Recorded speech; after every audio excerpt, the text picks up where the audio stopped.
മച്ചാന്മാരെ, അടുപ്പ് പോലും കത്തിക്കാതെ വളരെ പെട്ടെന്ന് തയ്യാറാക്കാൻ പറ്റുന്നതും ദഹനത്തിന് സഹായിക്കുന്നതുമായ അടിപൊളി രുചിയുള്ള രസം റെസിപ്പി പരിചയപ്പെടാം. പച്ചപ്പുളി രസം. ആവശ്യത്തിനുള്ള പുളി എടുത്തതിനു ശേഷം വെള്ളത്തിലിട്ട് കുതിർക്കാനായി വെക്കാം. അതിനുശേഷം നന്നായി ഉടച്ചെടുക്കാം.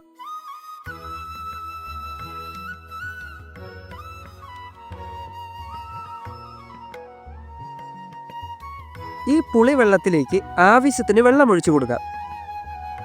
അടുത്തതായി ചെറിയ ജീരകവും കുരുമുളകും ചതച്ചെടുക്കണം.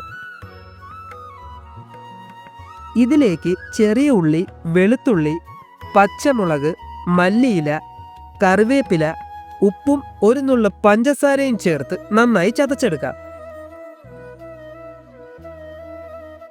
ചതച്ചെടുത്ത ഈ മിക്സ് പുളിവെള്ളത്തിലേക്കിട്ട് നന്നായി കലക്കിയെടുത്തു കഴിഞ്ഞാൽ അടിപൊളി പച്ചപ്പുളി രസം റെഡിയായി.